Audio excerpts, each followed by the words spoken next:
But the thing that has like made me cry, that has made me want to keep going, that has like changed my life is reader reactions. And that's not even reviews, but like I could count on 3 fingers the DMs that readers have sent me that like make me want to keep writing. Hey there, and welcome to Sip and Stories. I'm Emeline, a freelance illustrator, and this is where I host The Writer Lens, my little interview series where I chat with incredible authors I've had the pleasure of working with.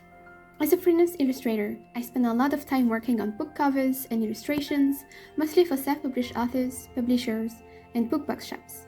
Along the way, I've had the chance to collaborate with some amazing writers and catch glimpses of their creative worlds. This series is a way to share those experiences and dive deeper into the story behind their books, their journeys, and the magic of bringing their ideas to life. So make yourself comfortable, grab a warm drink, and let's get started. So today, we're hosting Catrina Bell, author of the Winter Bliss saga. If you like holidays romance, sexy demons, happily ever after, and cozy urban fantasy books, then the magical snowy world of Catrina is for you. Welcome, Catrina. I'm so glad to have you here. Thank you so much for joining us in this series. Would you like to introduce yourself and tell us a little bit about you and your journey? Yeah, absolutely. So my name's Catrina Bell. I'm from Texas, the United States, specifically Austin is where I live. And I am an indie author who writes basically cozy monster romance. It's a very sort of small but vibrant niche in the romance community. It's kind of like part of fantasy actually, and been writing in that, publishing in that space for almost 2 years. And I've only been an indie author for a couple of years, but I've been writing for maybe 6 or 7. Pretty much, I started writing when I was 32, so I'm a little bit 34. So I'm a little bit later of a start of a writer, and I think that's something that you can start anytime. Basically, there's no you don't have to be a writer when you're 4 years old. Like you can decide to become a writer when you're in your 30s. So can you tell us a little bit about Winter Bliss saga? Like what inspired you to create this world and this whole saga? Mm-hmm. Yeah, so Winter Bliss is the setting for 3 out of my 4 books, technically. So it's kind of the second book I wrote is the first sort of set of Winter Bliss books, and it sort of took off, and it also like motivated me a lot. I found a lot of joy in the world. It's a cozy holiday romance sort of world, similar to like in the holiday romance space. There's I think it's called Christmas Notch, is a town that's like a really popular town that some writers wrote in, and there are other holiday romance writers who create a small town little world that's kind of this cozy magical place that you can visit in the winter. And so that's what we wanted to do for Winter Bliss. So that's why even the name Winter Bliss. And it's a small mountain town in Idaho, United States, actually. We don't specify where, but that has a volcano, and thus in our contemporary fantasy world, that means a lot of demons live there, because sort of like there's some instinctual attraction to live near volcanoes for demons in this world that we've created. So it's a demon small town. There are humans and others who live there, but that's kind of the premise. It's a cozy demon small town holiday romance spot. And I say we because I didn't create the world on my own. I created it with my 2 author friends, Lucy Limone and Lark Green. So we sort of co-created this world together, and then we release 3 books a year on the same day. So it's kind of like we consider each year like its own little chapter or season. And then we had a second season of 3 books this year. So that's 2 years in a row we've had books kind of come out. And what's fun is each book is a standalone, meaning you can read it on its own. There's nothing lacking in it or anything, but some of the side characters that you meet in my book, there's the silly side characters that are friends or whatever. They're not pivotal to the plot. They're just funny little characters.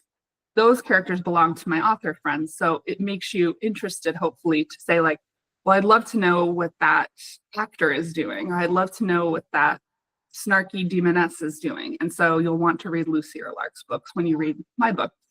So that's kind of how we structured it. But yeah, it's been really nice because it's basically a co-created cozy small town. And it's really fun to just imagine myself there. And I know the readers love it. That every year they can't wait to go back to Winter Bliss, they say, you know, as though they're booking a train ticket. So yeah. Oh wow, I didn't know it was like a collaborative world. This is insane. This is so cool. Now I also want to discover the other authors. Wow. Like, how did you process it? Like creating a world at 3? Like, how did you? Yeah, so it was actually first it was Lark's idea because she had seen another series do it. I won't remember the name very well. There's a really popular, like much bigger, more successful indie authors, but they did a sort of series like that where it was 3 friends and they would write in installments, like 3 books each in the same small town. And so Lark had the idea of doing Demon Holiday. That was kind of like our take on it, Demon Holiday Small Town. So yeah, it was her idea. And then the 2 of us were on board, and we were already, before that, we were already critique partners. So we would meet basically every 2 weeks, we would meet on video and we would critique each other's writing. So our homework was to read and critique each other's writing. And then every 2 to 3 weeks, we would meet on video chat and talk about the edits and questions and help each other. So we basically got through our first books that are separate by being critique partners. So she brought it up and we were like, oh, this is perfect because we can just meet every 2 weeks and we'll work on it together. So that's kind of how we did it. We co-created it because we were already in this sort of video chat critique partner environment. Wow. Okay. Wow. And sorry, I'm just like, oh, this is amazing. Like I really like love when people create things together. It's really like, I think it's one of the best way to create. And as we speak of creating and writing, do you have like a specific creative process for writing? So I think what I found is that co-creating does work really well for me, because it is hard to motivate yourself as an indie author to do a thing, especially when you're first starting out and you feel invisible and you publish a book and your 2 friends read it and maybe one of them even tells you they read it. It's a very lonely, isolating place. And so authors are pretty introverted, also in general are pretty introverted. I'm not, I'm very extroverted, but generally pretty introverted. But authors find ourselves in Discord communities together, kind of chatting to make the loneliness like more understandable and to find authors that we connect with. But I found that by taking that step further, I actually am able to create better. So my very first novella or short story that I published was in an anthology, a pro-choice reproductive rights anthology. And it was kind of the first thing to push me to do it, to push me past the finish line. So when I'm involved with others, I get, inspired by ideas. I'm a very social pressure positive person. So if I know someone's waiting on me, I'll work harder. I'll make it happen. Whereas, other times I might just not have the confidence to finish or something like that. So yeah, a big part of my creative process is working with others, whether it's in a co-created small town world, which has been successful for us, or from the very first days before that, it's just having video chats with friends, Discord chats with author friends, brainstorming. I feel like I can almost never get started on a book unless I've told someone about it and they've like validated my brainstorming idea. So. Yeah, I see. Oh wow. Yeah, I think we don't talk enough about the loneliness of creating sometimes. And I actually do the same than you. When I have like big projects, I talk to people and like, please cheer me up. I need to have someone having my back or else I ain't gonna finish it. So I really understand the process. And I wanted to know about the Winter Saga. And if you also want to talk about other books you wrote, please feel free. But did you have any challenges while writing them? Challenges while writing the books. Mostly, I mean, for me, it's very logistical challenges. I work full time, 40 hours a week, and I'm a mother to two small children, two girls who are 3, and my other daughter, it's her 9th birthday today. So yeah, it's just they take up, and my work takes up 90% of my brain, maybe 98%. So the 2% to 5% or whatever that I have left, it's mostly logistically just really hard to focus that and push forward and finish things. So by having a social group around me that can encourage me and kind of help me set deadlines, that's what really helps. So for Winter Bliss, I know that I would be letting my 2 friends down if I didn't finish it. And so, yeah, for this, my last book, Frenemy in Need, it's my longest book. It's like 390 pages. And it was largely written in the space of like 3 to 4 weeks, which is very unusual for me to sprint that hard. But whole last half of the book was written super fast. I was barely sleeping. I was in a fugue state. But it was amazing. It was really fun. I felt like I got a super deep dive into the character. It was very hard to do, but my biggest challenge was time on that one. I was running out of time. And I really just had to buckle down and do it. So I sprinted majorly on those. That last, I would say probably 40% was written in only the space of a few weeks, 4 to 5 weeks, which is unusual for me because it usually takes me like 4 to 5 months to write a book. So. Wow. Just the fact that you take 4 or 5 months to write a book, this is insane. So a few weeks to finish, this is wow. Mm-hmm. Yeah, and the fact that you said that you have few time to be able to write, being a self-publishing author, you also have like an Etsy shop where you sell your book boxes. You have a newsletter that I'm reading all the time. I'm so happy to receive them. And you're also super present on social media, and now you have a Patreon. So how do you manage to balance all this while writing? Yeah, it's a good question. I don't know, maybe it's just my brain, how it works thing. I last year I was diagnosed with ADHD, and it makes a lot of things make more sense for me, but I'm just very good at switching between things and doing things doing a thing very quickly and setting it aside, doing it and setting a timer. And I'm very big on timers and calendar reminders and apps that can help me schedule things. So a lot of things for Patreon, I bulk created recently, and I kind of planned out already what to do for 2 months essentially. And so now I can just kind of set that, and I can exist for 2 months. And then social media is the same. I generally get in like a hyper-focused fugue state for a few days, and I bulk create a lot of posts and ideas, and then I try to schedule them, or I save them somewhere else. So for writing, it's the same way. Like I was able to write so much on my last book because I didn't do anything else. I did not visit friends in person. I didn't do barely any social media. So perhaps it's just my brain, but I'm able to like jump around and hyper focus on a thing. And then it makes it look like I'm able to do all the things at once, but really I've done it and I've jumped around to something else. And then social media being, like I kind of mentioned earlier, I'm an extrovert, which I think is a little bit unusual, at least for writers. And so social media is fun for me. So I just there's some things that are just fun. So I just log into social media just to see what people are saying. And it's easy for me to comment and like, and, I can spend a lot of time doom scrolling, but I try to keep it to 30 minutes, no more, no more than like an hour or so. But comment and like on everyone, see what everybody's up to.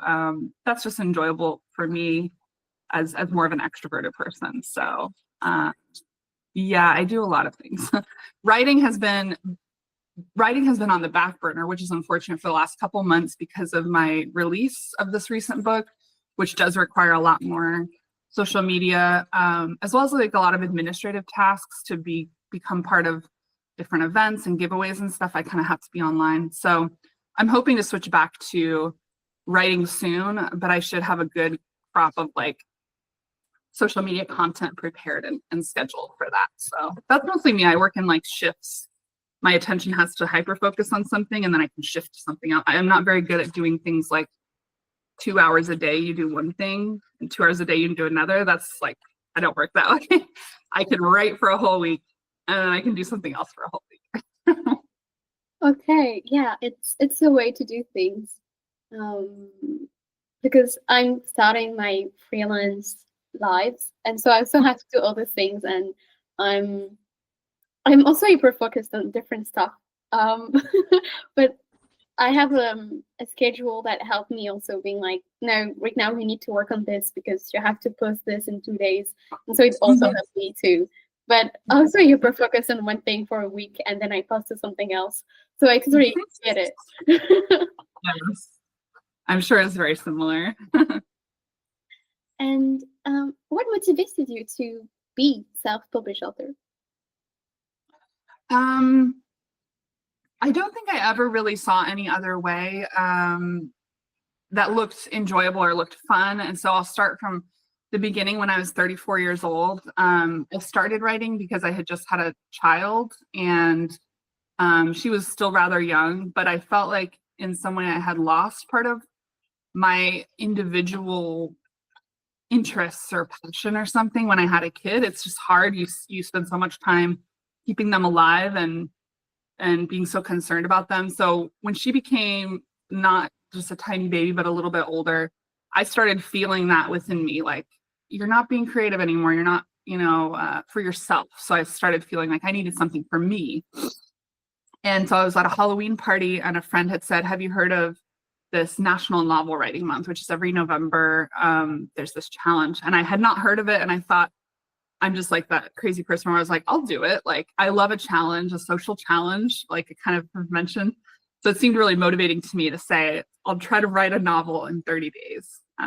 And so that was Halloween, and it started the next day. And so I had been having this daydream about this couple. And so I decided I'll do it. I don't even know what I'm doing. It was horrible. It was that first month, I made the deadline of, they wanted you to do 50,000 words, and I met it, but it was just absolute hot garbage. It was really, really bad.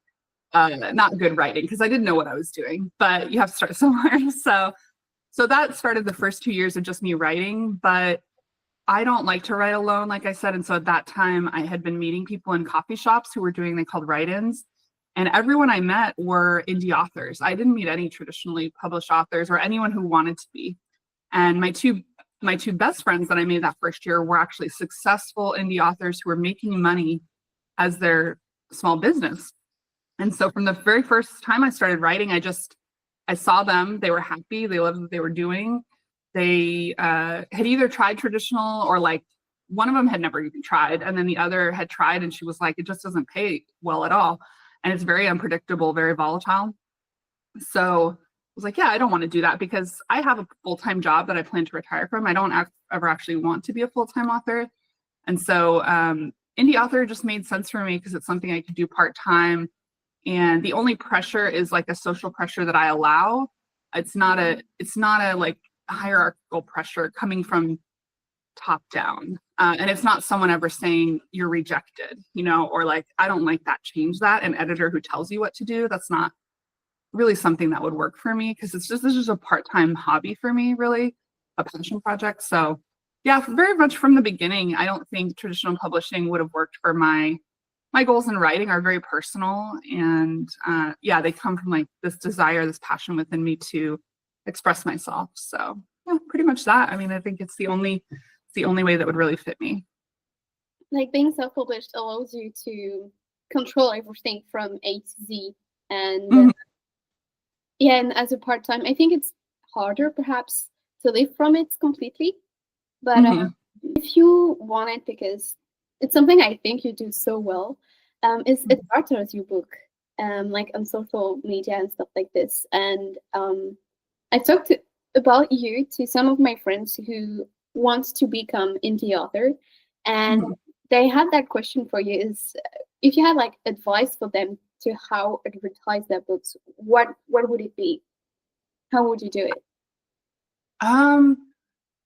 That's a great idea. Yeah, a great question, because I've heard the answer that I'll probably give, but like maybe explain it a little bit more. Most people would say find one social media that you really enjoy, that like when you pick up your phone, you seem to go to first, like as you like seeking a cookie or a little small treat as yourself, your own like personality. What do you gravitate to? For me, that's always been Instagram. I love the visual nature of Instagram and the little bit you can add videos, you can add audio, but for me, it's always been like, I used to teach photography. And so I'm just a very image person. I love images. So Instagram for me has always been attractive. So I did start on Instagram as social media. I created my profiles everywhere else. So I do think, first create your profile, your name everywhere, and just put like a few placeholder posts, but spend your energy on one social media that you as a person enjoy being on. And then just connect with other authors on there. At the time when I first started, you could search hashtags. So I would look at certain hashtags and like see who were the book reviewers, who were the other authors. I didn't even know a lot of the authors at the time, but I followed. And from there, you join Discord communities. At least in the author space, it's Discord. I know there are also Instagram chats and stuff like that, but you find where people are speaking privately, kind of like that next level down. So like there's Instagram, and then you're going into the tunnels underground. Like what's next? It's Instagram chats or it's Discord.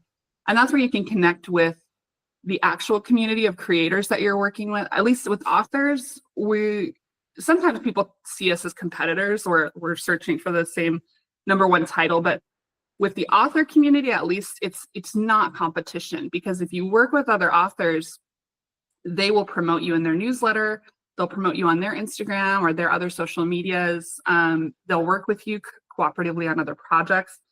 And the way the authors work is we write books and readers will read hundreds of books a year. So that's kind of why other authors aren't my competition. They're they help promote me, because I write 1 or 2 books a year. A reader's going to read hundreds. Like they aren't my competition at all, at least in the author space. So I think when authors are kind of like interesting in that way, that are writing, is that other authors are not really our competition, unless you're just a person who's only seeking, I want to sell X number and be the #1 title. I don't know. That's just not my person. I'm not a competitive. I don't have a bone in my body. So for me, it was finding a social media, connecting with readers there. And then, but more so the subterranean stuff is connecting with other authors, because they're the ones who will promote you in different stuff. And another, like more specifically with authors or with the romance community, doing giveaways, shared giveaways with other authors will get you followers, because when you do a giveaway, like I think I'm about to do 2 or 3 giveaways in the next month, paperback giveaways. And it's where you give away 10 books and people will follow your account. And so that's a way to just start getting numbers at first. But yeah, that's kind of like how you start. You start with giveaways, you start with trying to get in newsletters of other authors. They call it newsletter swaps, where I'll suggest your book, you suggest mine. And there's one other thing that grows. Well, of course, doing, these are all very book specific, but doing the advanced reader copy team. So before you publish a book, create what's called an ARC team or an ARC team, and you give your ebook for free to these people who will volunteer to review for you.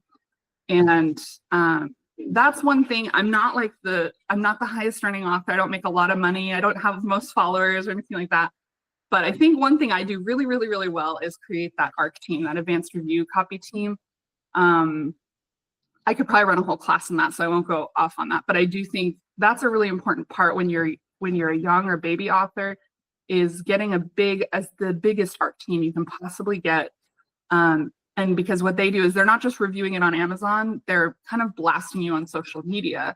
And so you're always able to share their reviews and thank them. And it's just that nice connection where the reader feels connected to you because you've acknowledged their review. A lot of times they'll post reviews and the author never responds because they're maybe not on social media. So yeah, it's just a lot of, I could probably write a whole list of all the advices, but I think don't overwhelm yourself with everything, rather create a profile on everything you can just to keep your name, your pen name secure.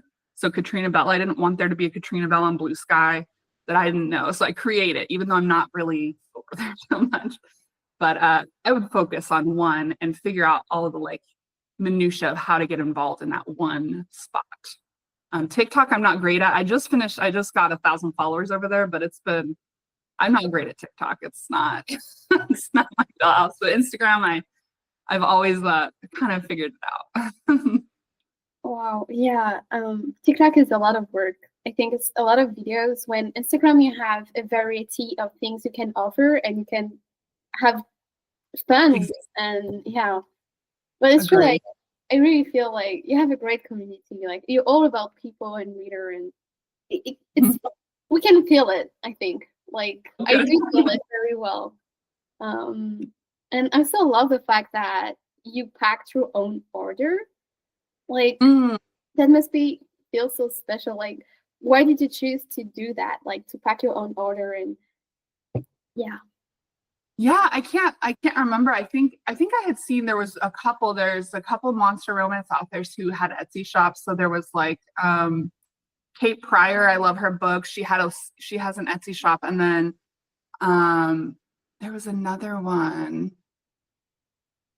CM Costa, she opens her Etsy shop every now and then. Hers is more like rolling, it's not always open. But yeah, I saw a couple of monster romance authors who had Etsy shops that they were selling not just their book, but like little stickers and stuff. And even before I started publishing on this pen name, I wrote in fanfic. And I don't know if anyone's aware of the fanfic world. I feel like fanfic writers and fan artists are very, like, at least most fandoms, they're really closely connected. So when I was in fandom, it was just, I was always friends with so many artists. And so that's where my first love of like creating art alongside written stories was because of my life and my love of fanfic. So I had always worked with fan artists and paid them half the time. Half the time they just do it for free. Half of the time they were doing commissions. So I was always like, I was already in this commissions headspace and like loving art.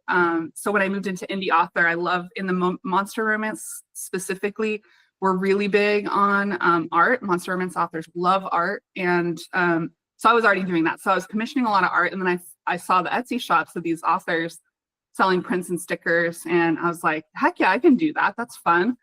And I just love it. Ever since I was a kid, I had pen pals with my cousins and stuff. And I'm just a person who loves that old-fashioned letter writing thing. So it is very special to me to see my book in person and be able to like write on the title page and pack it to someone, and then see the joy that it brings them when they open it and they're like, this just made my day. I'm like, well, and you paid me for it, so that's great. I'm not just give it away for free. I do giveaways all the time because I just love giving it away even. But yeah, it's great. Etsy is awesome because it can pay for itself rather than me just like, I would just send them out. Like I said, I would send them out for free to people for giveaways. So it's a way for me to give them out and all the time. I love it. Oh, yeah. And how do you choose like your artists? Do you search for something specific? Like when you have a book and you're like, okay, I want that many prints in that type of style? Or do you just find artists and you're like, oh, I love their art, I need a print from them? Up to now, it's been really, really chaotic, and I've spent way too much money. But like for me, like writing I haven't been focused on writing as a business where I'm trying to make money. It's usually like I'm just trying to cover my art costs because that's how much I love art. So up until now, it's been chaotic. If I see an artist on social media and they're like, it says commissions open and the prices are within my budget, and it like, I can usually suss out pretty quickly if they're real or not, which we could talk about AI ad nauseum, I'm sure. But yeah, I can usually suss out pretty quickly if the style I like, the budget, it's within my budget or whatever. And if I have the budget at the time. So it's kind of like, sort of like all these magical things, mystical things have to align, and then I do it. But going forward, I'm going to try to be more strategic about, with the Patreon, it's really going to prioritize NSFW, the spicy artwork, which people like monster romance readers love. So I'm going to prioritize NSFW, but I think for each release, there are certain kinds of art that some of us authors have been talking about. So we like to do, ideally you want like maybe chibis. Chibi style is good for stickers. So for every release, I would probably try to do chibi art. For every release, I would try to do like a romantic one of the couple in a scene, which is like the one that you did for me. I would say that's exactly what I would want for every book, is like that kind of epic romantic landscape one.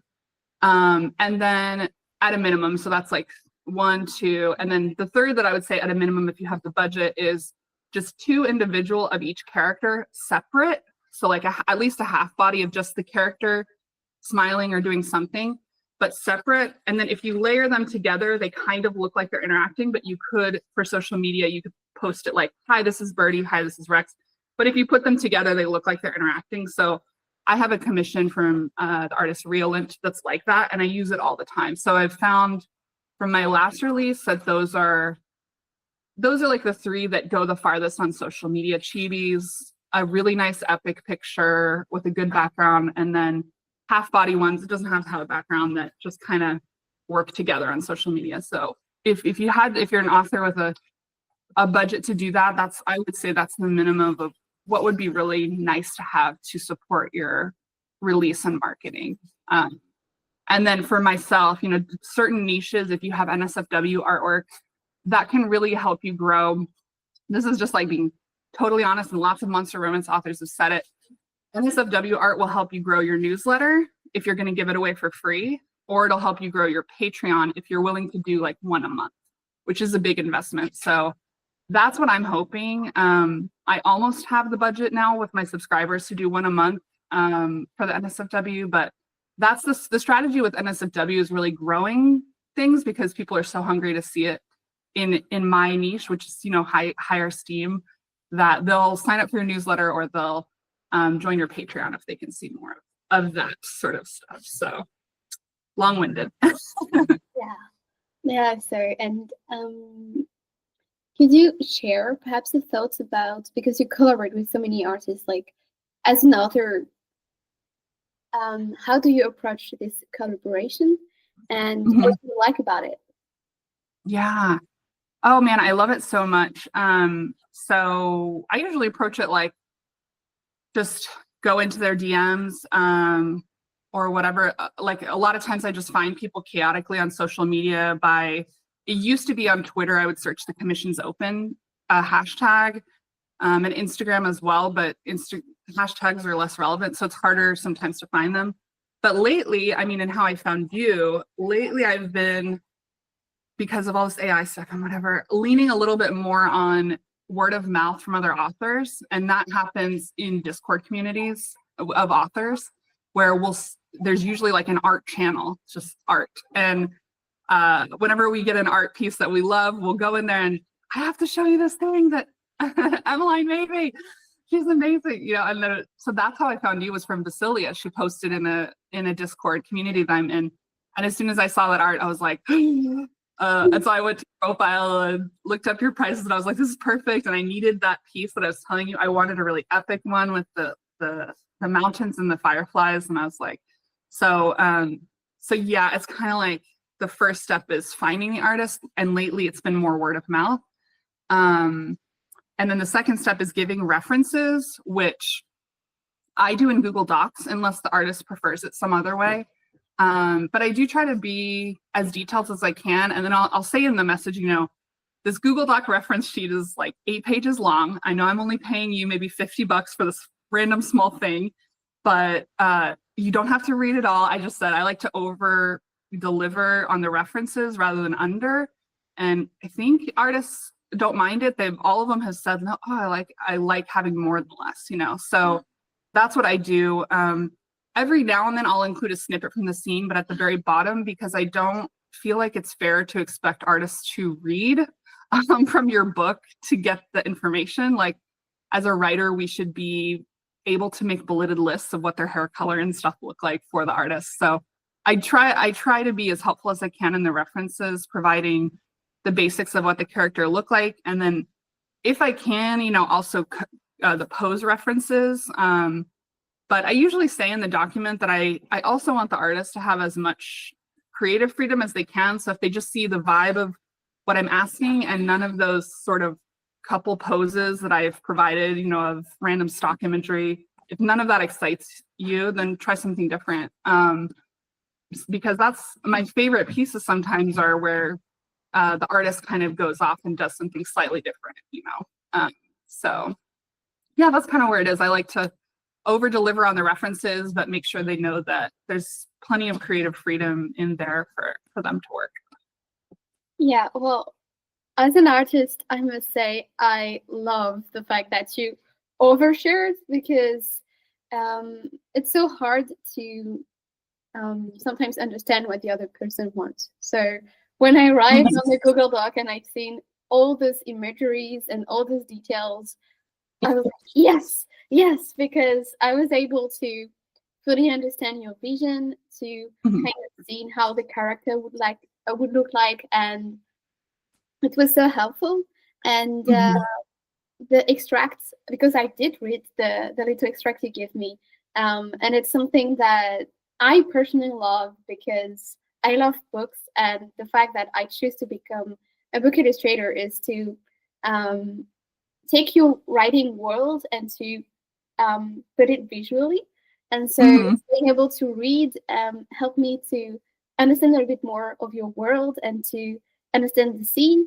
And it's something that publishers do. Right now I'm working with Hachette, and they send me like an extract of the scene that I'm supposed to illustrate.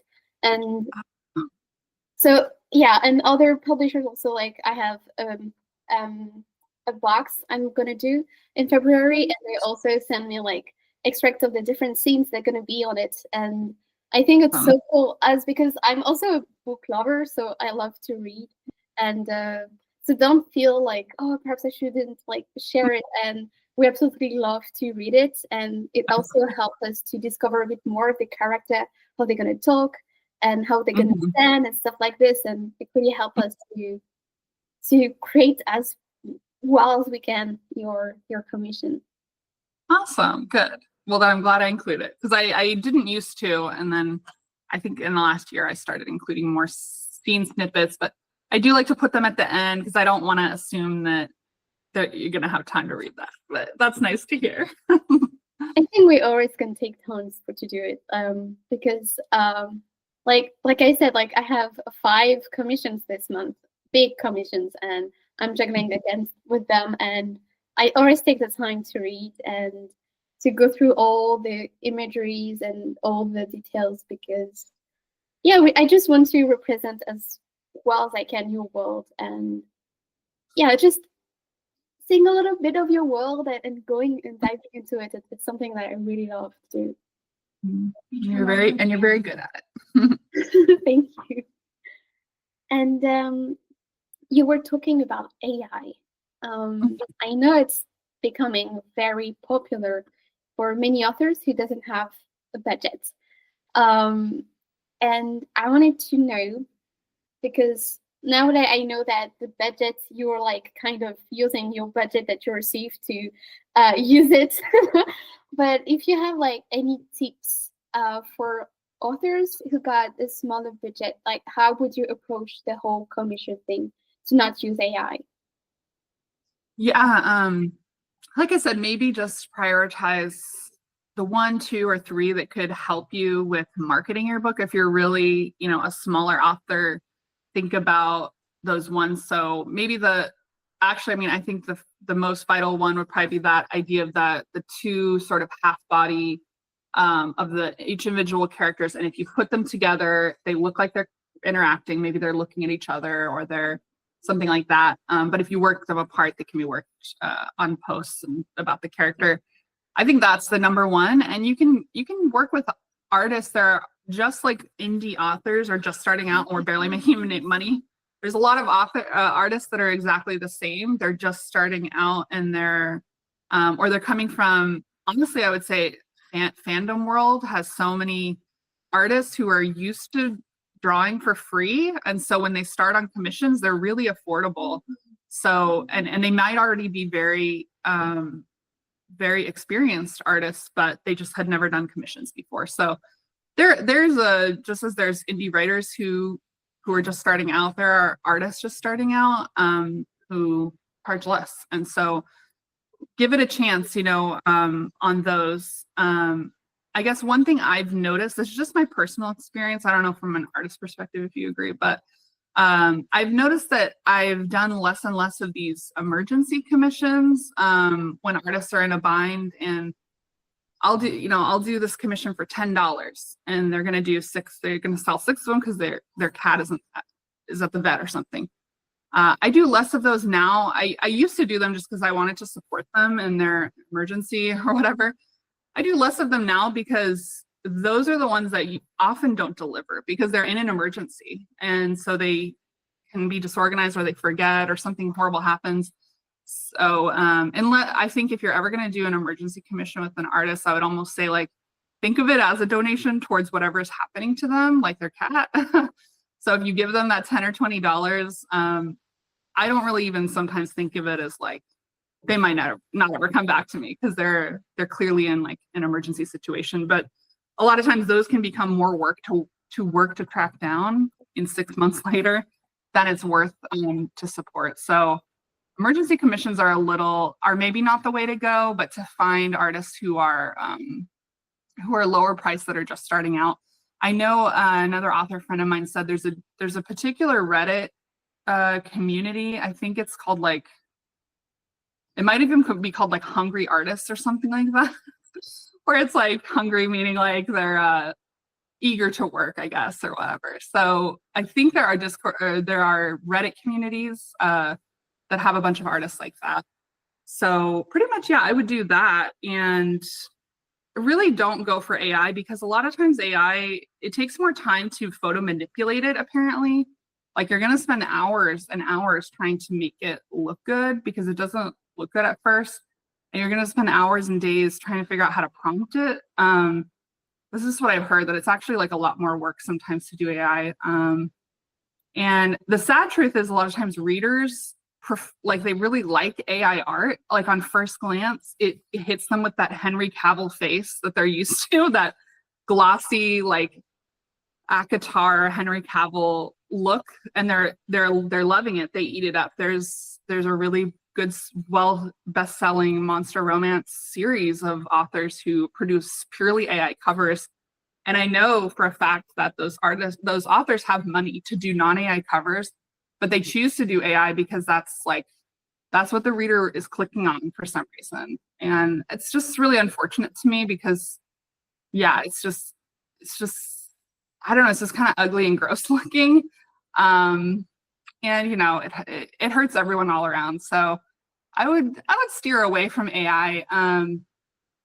But a lot of people will say, oh, because, and it's true, in the monster romance community in general, we have a very strong no AI stance. Most authors will say that, and they promote that. And a lot of the bigger book reviewers and book influencers are also no AI. We're very strong in that. But I know the average reader, like my sister or my cousin, people who read romance who aren't in social media, they're just readers, they by and large don't seem to care. And sometimes they prefer the AI. It's just this glossy look of it. They just prefer it on first glance. They don't know the ethical implications behind it. So it's a really fraught space because in general, I think most authors and artists and book influencers and reviewers are no AI. We're very strong on that stance. It doesn't always translate into the money-making part of it, unfortunately. So I would say stick to your guns, hire artists that are within your budget, that are younger and newer, and do the best you can. Start small. And okay, thank you so much for sharing this, because it's true that AI is such a big talk, and as an artist, of course, I'm against it. But it is true that sometimes I hear authors are like, but I don't have the money and it's easier this way. And like you said, there's Illustrator that have less bigger price and that's totally affordable. So yes. Yeah, it's sticky because, and I guess as you're saying, when you're newer, it's just kind of it might make sense from a short-term perspective, I don't have the money, so I should do this now. But you may not realize that even though in general, the landscape when you're new, you see readers don't seem to care a lot and other authors are doing AI. the reality is, like, when you go that subterranean level, the more you think into the indie publishing world and the community, you're ostracizing yourself from other authors, and you're ostracizing yourself from the really big book reviewer accounts that could support you. A lot of them say no AI, you can't do their promotions. They will never review you. They will never follow you back. It's that kind of like quiet, it's like that quiet whisper network of, if you're starting to use AI and they see it on your profile, I'm the same, I will like freely admit a lot of times, if an author follows me or a book reviewer and all of their images are just AI, I won't follow them back. And I'll be less likely to like chat with you in a friendly way or something. It's not like, I don't think you're a bad person, but it does kind of signal to me that you're not very aware of like the ethical implications to the artists and to the really, again, it's more to the book reviewers rather than the casual reader doesn't seem to care. But the high-powered reader, book reviewers, they assume that you're using AI for your writing. And so they bleed together. The art and the writing are very closely interlinked. And so a lot of us, both authors and book reviewers, big book accounts, big book boxes, they're going to assume that you're using AI for writing. And so it's gonna make it so much harder for you to create community and connect with people, even though on the surface you're doing it because you don't have money. That's one consideration, but don't forget the unsaid considerations that you're really holding yourself back from building, connections in the community.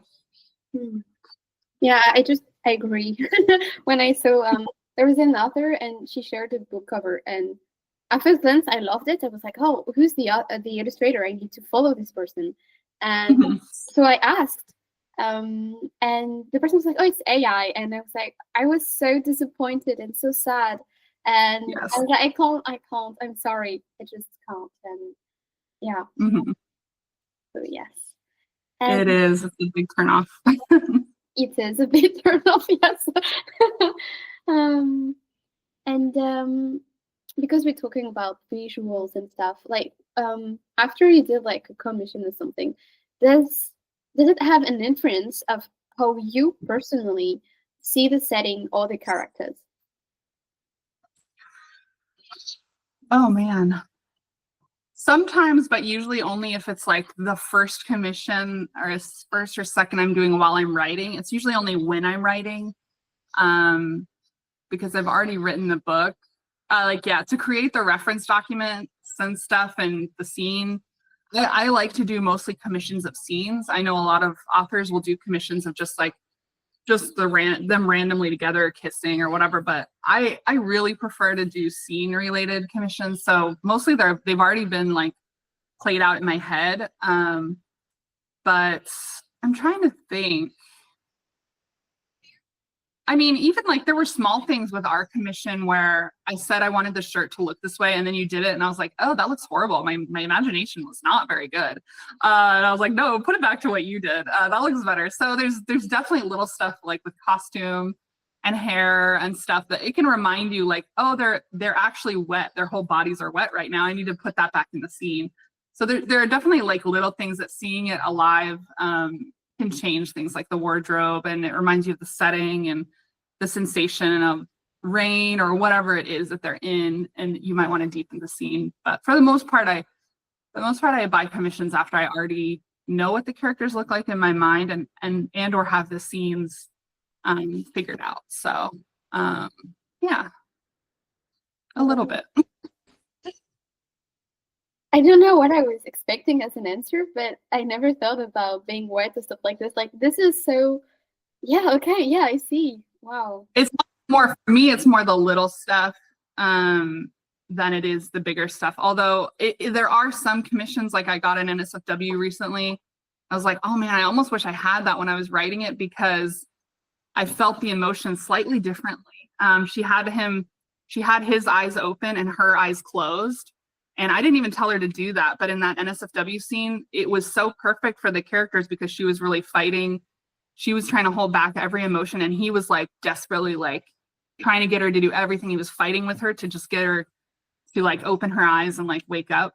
And so I almost wish that was one commission that I only got it like a week or two ago, but I was like, shoot, I almost wish I had that one because that could have actually helped me write the scene. I would have added a little bit more emotion. The scene you delivered for me is like my favorite last year for sure. I can just say, but it's already the most emotional scene in the book. And so really your portrayal like perfectly captured it. But if I hadn't already written that one as the most emotional scene, I probably with your art, I would have been inspired to go back and make sure it reaches that level. So I do think there's art that if it's just so fantastic, like I would be embarrassed if like my writing didn't reach that level. So I do think your art would have done that if I hadn't already given you the art of the most climactic emotional scene in the whole book.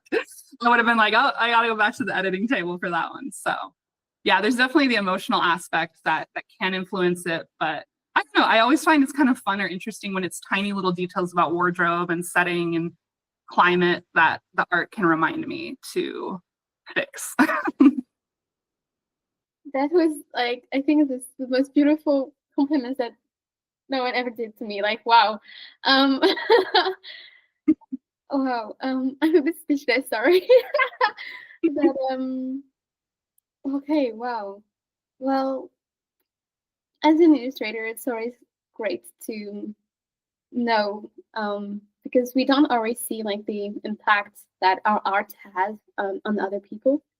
And this is why I also love doing commission, because with indie author and not just publishers, because with publishers it's they love, but it's their work in a way that it's not their they didn't write it, so it's not their own very project at heart. And this is why I love working with authors directly, because they're special. It's more like heart to heart because we're both humans who are creating something, connecting. Whereas with with publishers, you're going to get paid a lot more, but it is a project and it's a deliverable and it's more packaged. But yeah, I agree. I like working directly with artists, and because you feel like you're just two humans connecting. Yeah, exactly. Yes. Okay, so we're arriving slowly at the end of the questions. So you have multiple projects coming this year, right? I hope so. Yeah. Yes. Yeah, I hope so. Yeah, I just launched my Patreon, and so that's a chance for me to lean into the art and creative crafty side of things. So creating letters and like letters from characters, little ephemera that the person, when they're opening it, they'll get some art, they'll get stickers, but they'll get a letter from me, and then I want to do in each package, in each little letter, something from the world. So it'll feel like a receipt and someone's written on the back of the receipt. And it's like it fell out of someone's purse, or a flyer that happened. Like I have a lot of flyers in my books for like different events. And so I want to recreate those flyers, like an actual flyer that I can tuck into a letter or a newspaper clipping, stuff like that. So that's kind of like, it's a new way for me to be creative. That's like something that I really enjoy, which is kind of crafty, like outside the box sort of thinking. So that's kind of like a monthly project for this year. But otherwise I'm a slow writer. So my biggest focus is my next Winter Bliss book, which will be publishing in hopefully November. So it takes me so long to write that like I really just try to keep my eye on the prize of one book a year.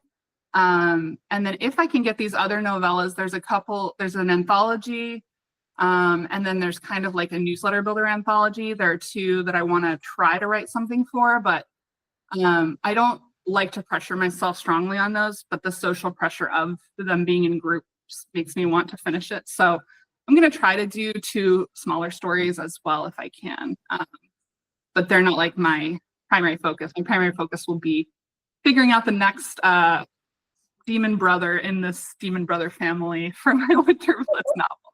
That's pretty much what I'm doing. Yeah, Patreon, one book, and then maybe a couple shorts if I can manage it.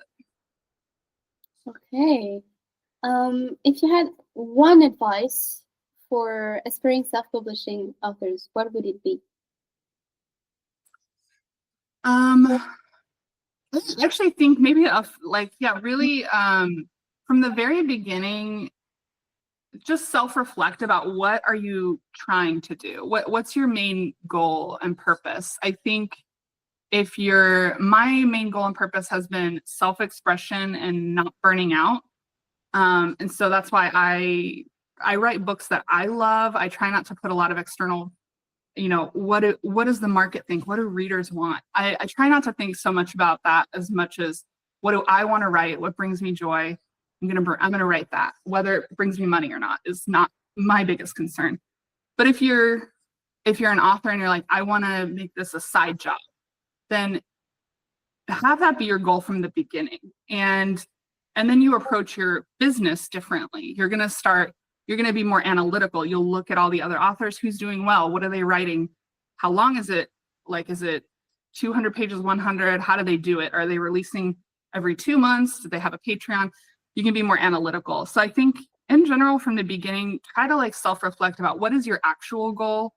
And that way you can structure your business and your approach that way, rather than just, I want to be the next, and try not to make your goal be like, I want to be the next Sarah J. Maas or something that's personally a little bit delusional. Don't go too delusional with your goal.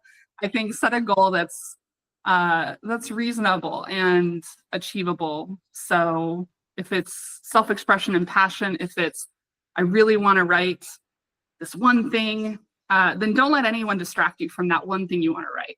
Don't let social media, don't let other side projects just focus on that. If it's money making, then approach it like a business and really be analytical. So I think from the very beginning, just self-reflect on what the best goal is for you and make sure you're staying true to that, so that you don't get distracted. It's very easy to get distracted and pressure yourself and burn out. So take your own pace, set your own goals. Okay, wow. Yes.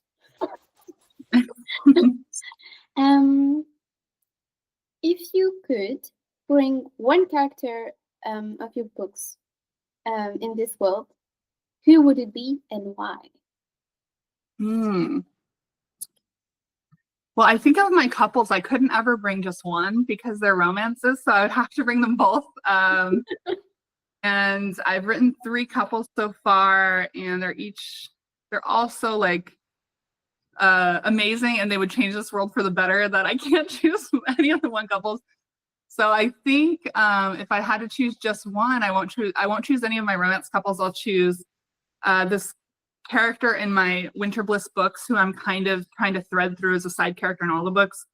And her name is Old Ethel, and she's a very old demoness that's very wrinkled and very snarky and has a very sort of negative demeanor. She's always smoking and glaring at people.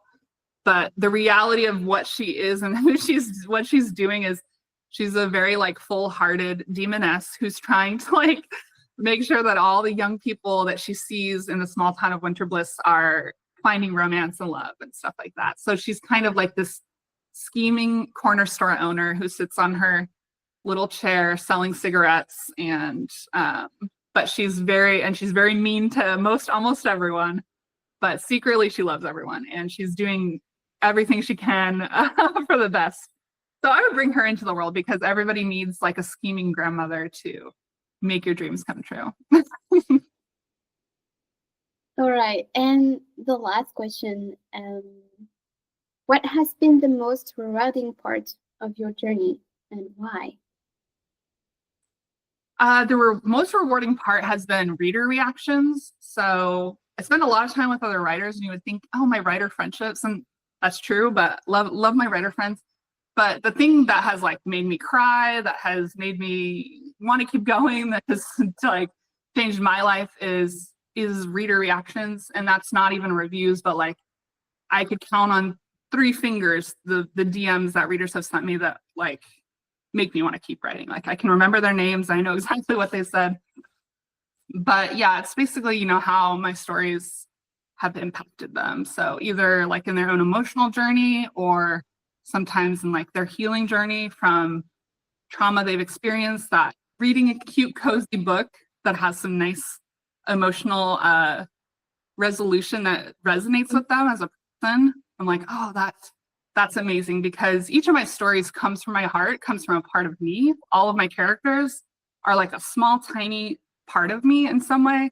And so when people connect with them, it's like they're connecting with me. And so it makes me glad that I expressed myself in the very beginning. So, yeah. Wow. That's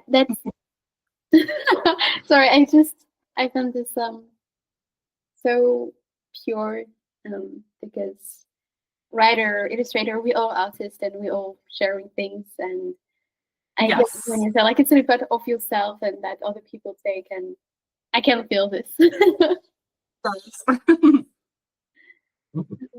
Well, thank you so much. It was great, very inspiring, and it was really great. Thank you. I'm so glad. Thanks for talking. It's always fun. Thank you so much for joining us, Catrina. It was so great to have you here with us. If you want to discover more about Catrina's world, you'll find her links in the description.